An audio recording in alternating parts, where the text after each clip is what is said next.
My Mecool box runs kind of hot. Several of the guys over on FreakTab, including PX, have modified their boxes to remove the heat. So I'll see what I can do on this box. So I'm going to temporarily set it up and see what it does, but I'll show you. Okay, right now on the my TV, it's showing 85 degrees centigrade. Now last night I was running it for probably an hour or so. Well, I checked it after an hour or so. It was about fluctuating between 88 89 degrees Fahrenheit or centigrade. So what I'm going to do is temporarily put a fan on it and see if it brings the temperature down. Now right now my ambient temperature is 72.7 degrees Fahrenheit. Okay, what I did, I made up a little PI Raspberry Pi fan. A little dinky little sucker. I think this is a brushless DC fan. So anyway, I just took a USB cord, cut the connector off of it, and they had 4 conductors inside the sheathing. So I used the red and the black, and I just put some soldered them together and put some heat shrink tubing on it. So that's what I've got. So what I'm going to do, I'm just going to lay that on top of the box and see if it brings the temperature down. Okay, I just temporarily laid that fan. Now this is the box cover of my L box that I killed here a few months ago. I was going to throw it in the garbage anyway. I just hanged on to for parts. So this is what I did. I cut the holes or drilled holes in it, but this lid is actually on top of my good L box with voice. So anyway, here's my little fan that I set up. So we'll see. Now one thing about it, this one is sucking the air from the box. If I flip it over, it doesn't work very well, but when I go to mount it, I'm going to have to flip it over again. So let's see if we bring the temperature down. Okay, it's down to 71 degrees. Let's see what it does. Surprisingly, it takes it down fairly quickly. So I'll stop recording, and in a couple minutes I'll check and see what it gets down to the 50s. Okay, it's been about a minute or so, and it's down to 59 degrees. And from experience yesterday, it will be down to probably 51, 52 degrees. So I'll check it again in a couple minutes. Okay, the temperature is setting about 55, 56 degrees, so I'm going to go ahead and take it and see if I can mount it on the box. So that's what I'll do now, is start mounting it. Okay, this is going to be a 2-part process. The first part is mounting this onto my box. Now this one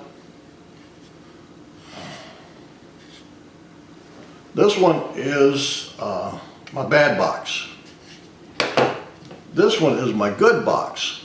So I'll mark on the back which one is good and which one's bad, so I don't get them mixed up. But I'm going to take and cut a hole to match that. And what I'm going to do, I'm going to make a template out of cardboard. And by making a template, hopefully I can put it in the exact spot where it needs to be. So that's what I'm going to do. So I'm going to attempt to cut out a square. Now on the YouTube videos, PC, I think is the name again, I forget. Anyway, he used a circular saw to cut it, but this one appears to be almost square. So I'm going to use a Dremel tool and see if I can make it fit. So that's what I'm going to do. Okay, I've got both boxes open up, and this is just glued on here. This is the antenna. So this is the lid that I will be using, and this is the good box here. This is the broken one here. But I'm going to cut these square for the fan and then put it back on this box. Now what I'm going to have to do is pull this board out, and on the back side then I'll solder in, I'll cut the wire off here, cut it off and solder it to the back of the board here to give me my 5 volts to control the fan. So it's a two-step process. One is to put mount the fan, and then 2 is to remove the board and solder the fan connectors onto that. So that's what I'm going to do right now. Okay, this fan is sitting roughly right underneath this spot where I've got it marked out. So I'll go ahead and put the fan on here and make some marks on that. Then I'll make my template and I'll commence to using the Dremel. Okay, here's my template. Now I got to be able to transfer it over here to the lid.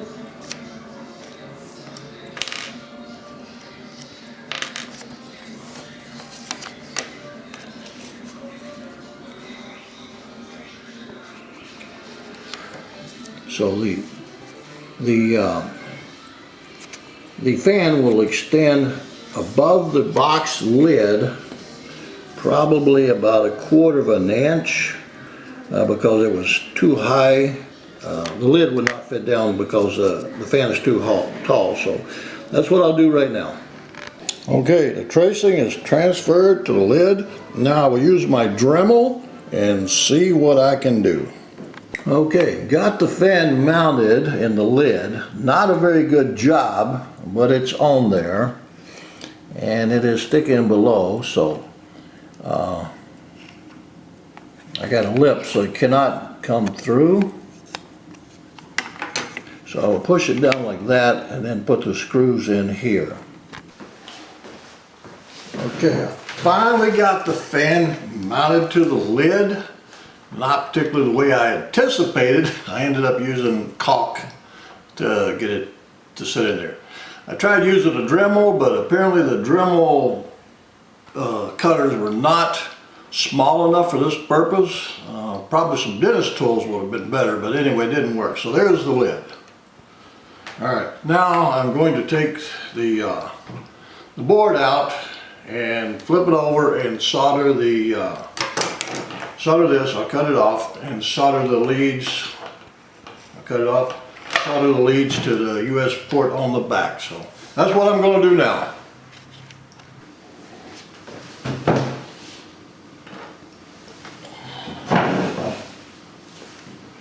Okay, now we're going to remove the screws so we can get it out. Matter of fact, I might as well take this off.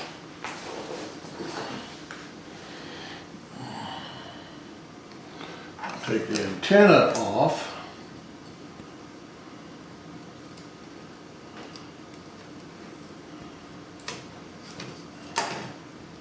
Okay, that's got to come off.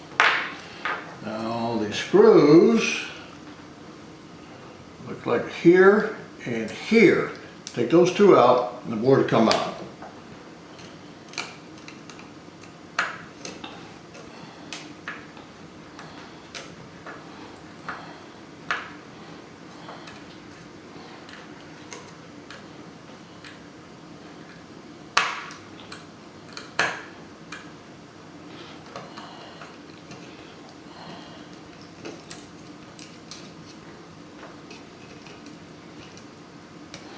Okay, I got one out. They're very tight.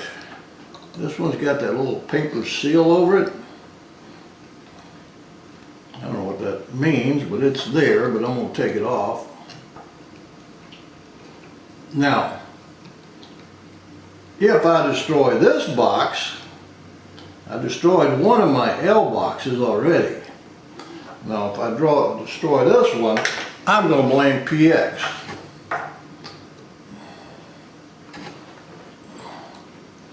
Yeah, these are awful tight in there.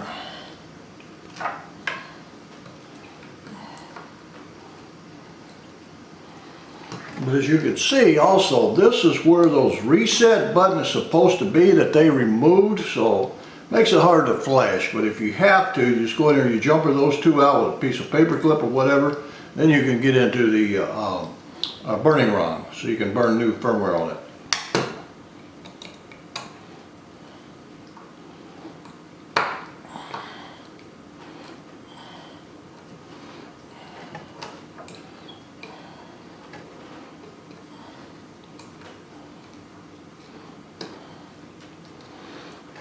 Now in the old days I would be wearing a wrist strap with a grounding, and I guess static electricity used to kill a lot of electronics, but I guess they've refined it throughout the years. Of course, I'm old school. Alright, I got them out. Now let's see if we can get the board out.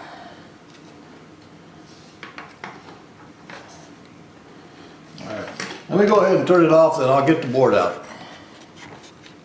Okay, the reason I had a little difficulty getting the board out because I had my micro SD card in there, so I've been dual booting this.